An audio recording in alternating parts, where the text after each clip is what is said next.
All right, welcome back after quite a hiatus to Impulse Plays. I am Crazy Carl Winter here with Ryan, Fire Guy, Marvin. How you doing, Ryan? Hey, I'm doing great, Carl. How are you? Pretty good, pretty good. Glad to get back to talking about some Magic, and we've got some sweet matches coming up. We had a 1K at Dragon Master Games here in Binghamton, New York, last week. Now, as we're recording, Yep. yeah. And it was a great event. We had 15 players. We'd had more if certain nerds had been in town, but he had obligations. Makes sense, but Yeah. yeah. But we'll start off with a really classic match. This is a round one between Colin and Moses. Colin playing Burn and Moses playing Dreadnought. I'll toss up the Burn list real quick to check over. Ryan, this looks pretty standard to you. You said right?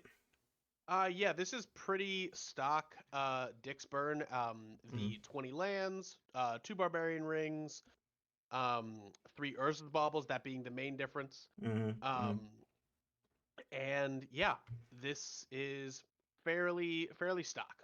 Great. Yep. And he was overloaded with a desire to kill Phyrexian Dreadnoughts, which is good against his opponent, Moses, who is playing Stifle Knot, which, as we Exactly. noted, has Enlightened Tutors, which is not terribly common anymore. I think it was more of a thing way back in the day.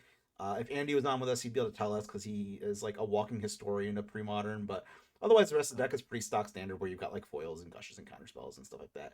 Trying to land that 12/12 and attack to kill your opponent. Yep, Yep. fairly simple shrimp gaming going along here. Yep. The two inline tutors definitely an interesting one. Mm-hmm. Um, I was thinking about, whether the inclusion of certain, white burn removal or white burn hate cards Mm-hmm. would be good with the Lightning Tutor. But because in this list, the targets are just for Phyrexian Dreadnought. So Yep, it's, yep. you know, But that is a pretty yes, good it is. card against Burn. It takes a lot of spells to kill it. It certainly does. At best, you can do it with, a ball lightning, a fire blast, and a shock. Yeah, But yeah. not really something you want to do. All right, Yeah, and let's we're see how off. this goes. Yeah, so we got Moses and Colin both coming out of Rochester. They made quite the trek down to come battle with us. And I don't think I captured who went first, but I'm pretty sure we'll figure that out pretty soon. I've been pretty good about mentioning mulligans, like with little pop-ups, and I don't think they mulligan here. Seems like they are pretty happy with their hands. They decided to not use my fancy Spellground mat and opted instead for their own sweet ones. Ooh, okay. Despite not playing Tempest Mountains, Colin has a turn one Jackal Pup, which is going to be pretty good. Yeah, those were invasion mountains. Yeah, yeah, they're pretty good too. They're pretty good too. Okay. Yeah. Yeah. Moses notably has the Swords of Plowshares in his hand that he flashed us. I did not see if he had a white source or not. Um, that Jackal Pup can represent a lot of damage in a very short amount of Oh, time.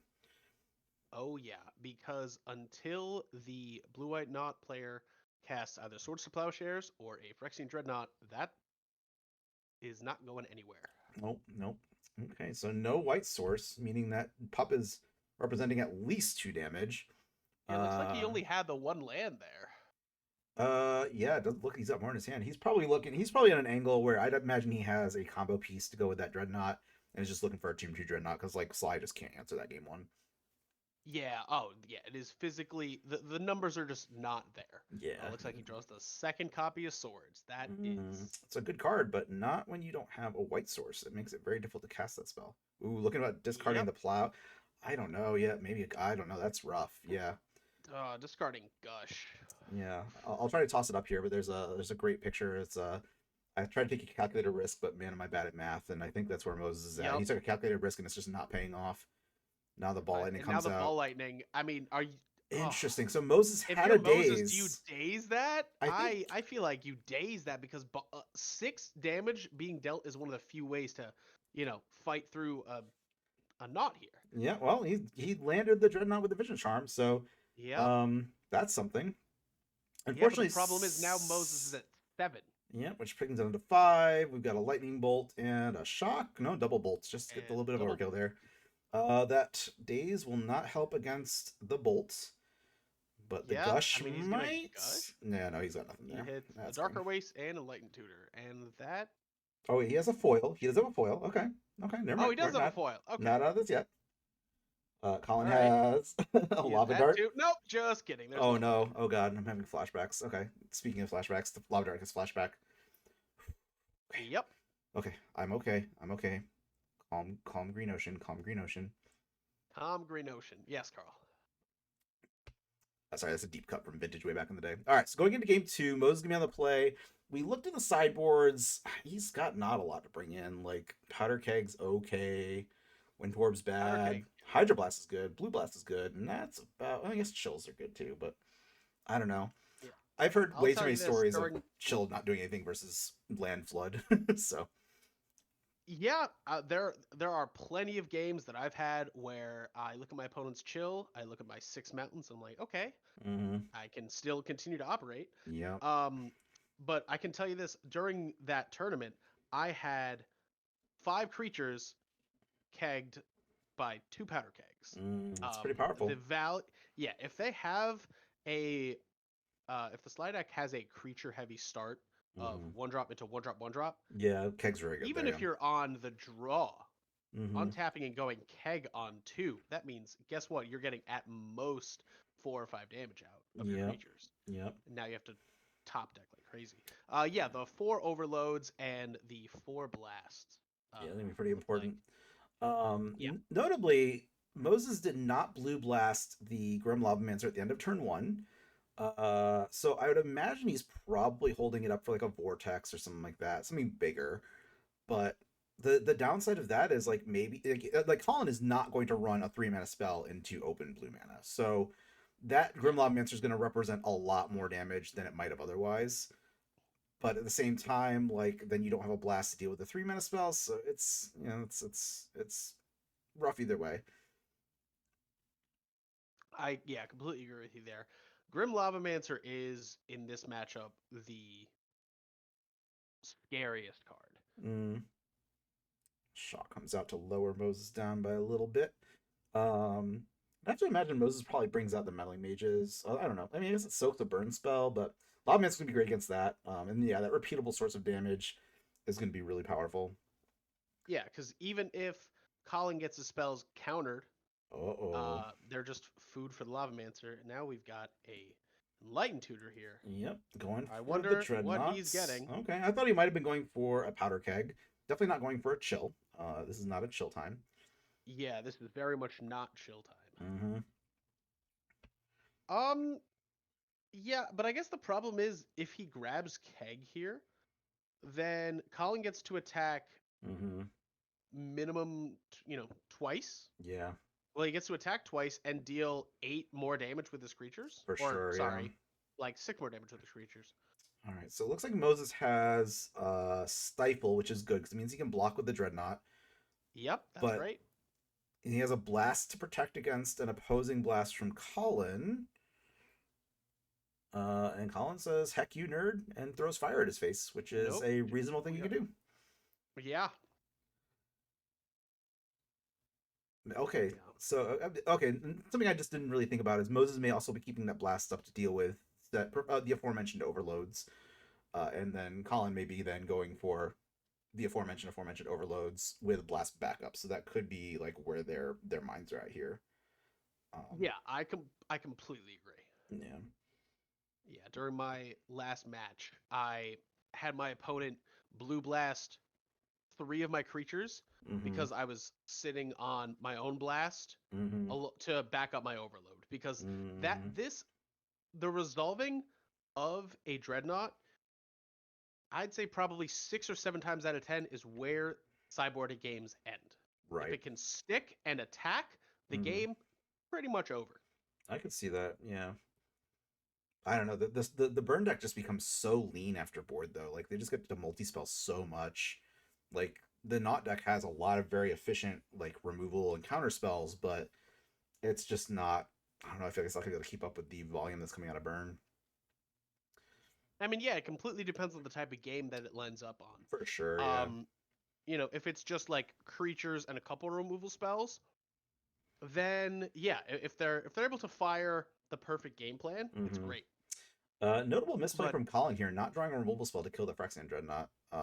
yeah, I feel like if he had done so, he would not have taken 12 damage there, which would have been really good for his game plan. I completely agree with you. It looks like I think I see a Um, blast in his hand, but yeah, I think it's just things are not lining up. We got ball. He are we keeps going in for ball a lightning. ball Interesting. lightning? I feel like you. Wow. I feel like that is typically a card that gets taken out. Yeah, because it gets countered by a blast or Yeah. gets dazed or whatever. Yeah, so Colin has to scoop it up. Even if the ball lightning resolves there, he has to have like fire blast and then and hope for nothing. So not a Yeah. I not a great series of events for Colin there, but luckily he won game one, so he gets to go to the first in game three. exactly. Yeah. Now he gets to, hopefully hold up an overload or a blast on turn 1 or 2, so that way he can, sorry, on turns 2 or 3, Mm-hmm. so that way he can keep the pressure going and still, be slinging spells while holding up the protection against, the lose con Yeah. effectively. Okay, so the mull's working out really well for Colin, starting off with the turn one pup. Uh, Always an amazing does setup. not get blasted, so that's some damage. And Yeah. Moses That again has the blast and chooses not to kill the pup. Very interesting. I guess he's probably used that. Yeah, I think he's just using them more uh, reactively aggressively, if that makes sense. I think I was talking to Moses after the end of the event, and I tend to play tend to play Dreadnought a little more controlly, uh, and it seems like he's playing a little more aggressively. Doesn't keep the blast up for the chill. Going for a gush, try and foil perhaps. If he has the foil and Colin has another blast here, that's going to be really ungood. Okay, no, it just is Oh yeah. blasted. Even still, I think gushing there is. I mean, it's ambitious. It is. If you hit that foil though, you're in reasonable shape. Like you've got a blast to deal with the pup, but Yeah, um, fair enough. I mean, obviously in hindsight, no, you cannot play gush as a land. That is not allowed. Okay, he's discarding. Okay, like that's not what you're allowed Yeah, to yeah. know. But yeah, I don't know how I feel about going for the turn two chill there. I don't know the rest of his hand. If he has a dreadnought with an enabler, I think that is a very heads up thing to do because it pulls a blast out of your opponent's hand, which is one of the Hmm. few ways they can answer your combo. But then he gushed, so yeah, I don't know. I guess he didn't know. It looks like he doesn't have a dreadnought. It's gonna portent into not dreadnought. Looks like Days, Impulse, and something else. But Yeah, yeah, not a I Dreadnought. saw not a lot of brown there, so he's probably shuffling that away. And that man, that pup is just doing so much damage. Yeah, it has done 4 damage Mm-hmm. for 1 red mana. Mm-hmm. Very Um, efficient. Very efficient. where else are you getting that type of value? Flame Rift, but it's twice as much mana. Not quite as Yeah, good. I mean, Flame Rift with a Helm of Awakening on the board. There we go. Yep. Now we've cracked the code. Or on the other side, a Fire Blast with a Thali on the other end. Yeah. Yeah. Okay, so the Portent gets the draw.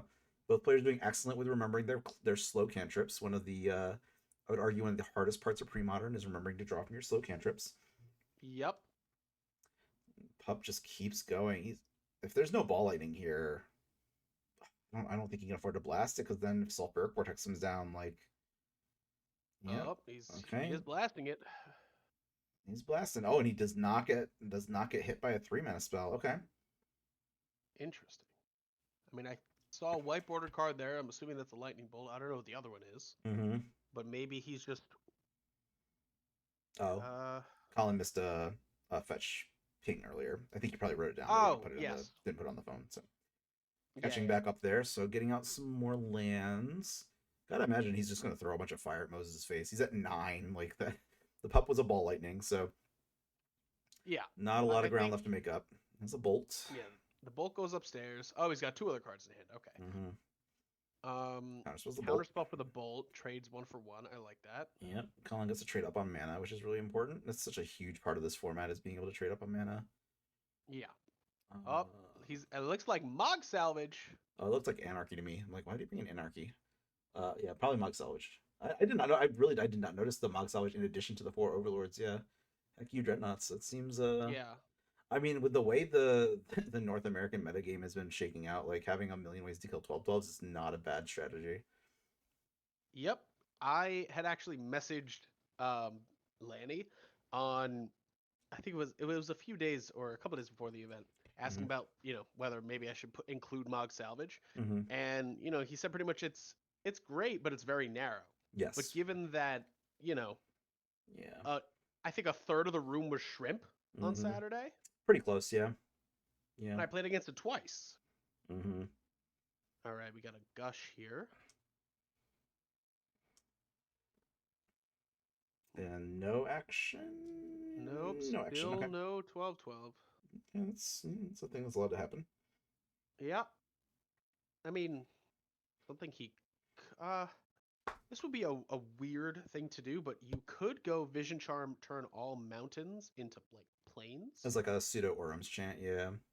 Yeah, I mean, it doesn't. Obviously, it's completely blank if your opponent has cards at instant speed. I mean, But if it's a sulfuric vortex that you can effectively stun for a turn, it's pretty good. yeah, not bad. It buys you 2 life, which is not nothing. Yeah. Colin doing The only reason yeah. I'm sorry, what were you So like, Colin's doing the right things. He's stockpiling his resources. He's not playing into the counter spells. Keeping those going up. We had a little stutter there. Oh yeah. Yeah. Oh, are we Enlightened tutoring for you gotta go for the 12/12. Yep. Get the dreadnought. And I believe I saw a vision charm that we mentioned. Yeah, we talked about the vision charm earlier. Yeah, no reason not to vision charm it here. Like you just, he's not trying to block anything, so it's kind of free on Yeah, that of part. course. I don't think Moses has a fourth mana source to then hold up counter spell because I did see a counter spell in his hand, I believe, and that having the way to protect your 12/12 is like a big part of the game plan of that deck. So Yeah, given that not having Colin that has land would been be bad. 4 cards, that's a lot of cards. Yeah. I mean, given Colin has been just going draw go and is sitting there with 5 mountains. Even with Moses' ability to, cast free spells, he still only has 4 lands. Yep. Yep. And 2 of them have to be spent towards casting a 12/12 and making it not die. Yep. Yep. So He does have the option of playing a 12/12 and just letting it die. That is much more mana efficient. he certainly does. I don't know how great of a plan that is. But... Oh, it's a terrible idea, but it's very mana efficient. Yes. Oh, extremely mana efficient. Yes. And if he uses the darker waste, he can still keep all his islands open. Exactly. All right, Jackal-Pup, meet a much larger guy. Here's a 12/12. Vision charms it. Yeah. Interesting, because did he discard the stifle? He may have. I wasn't paying attention. Yeah. Well, here comes ball lightning. Yeah. Man, some balls on Colin here. Like I love seeing ball lightning coming out against Dreadnought. Like getting that 3 mana spell is high risk with very, very high rewards. I completely agree. I mean, I tend to board out. At least in my version, I have shock. Mm-hmm. I tend to just board out the cards that do less damage because I think I just want more, That's more higher damage. Yeah. 0 mana, much more efficient than 1 mana. Completely agree. Yeah, that's just what's so great about Mox Salvage. Okay. We're going for a Fire Blast now. Yeah. Yeah. Moses deciding whether to blast it. Going for the daze it. Okay. And not blue blast it? Yes, I don't think I saw blue. Maybe he did, but or maybe he's doing this in response. Oh, he's got a plow. That could be kind of sweet, actually. Yeah. Unless that pup's coming in for lethal. They played it very quickly, and I was busy talking about things that didn't matter. So, I lost track of what's going on. Matters. Oh boy. I feel like we're on Moses' main phase. I need to have a little indicator to show somewhat at this point. I think so. It will be apparent soon enough. Because we currently have a phased out Phyrexian Dreadnought. Okay, this Vision Charm. This is on upkeep. So yeah, Colin was doing the thing that you do where you try to kill the Dreadnought during their upkeep because if they have a Vision Charm, they don't get to attack that turn. Unfortunately, Moses is priced into using his Sword Splashers to just not die, and then gets Fire Blasted. Excellent, well played by both players. That was very, very cool. Very, very quick too.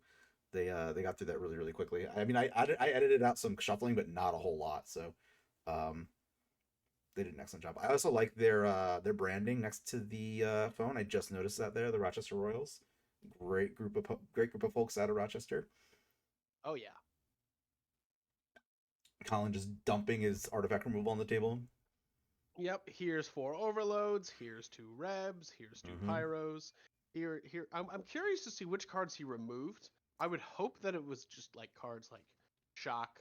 I'm guessing it's shock and incinerate. Like we didn't see shock or incinerate in those post board games, so Yeah, I would have to assume it's those. But I thought maybe we saw a shock, but either way, quite possibly.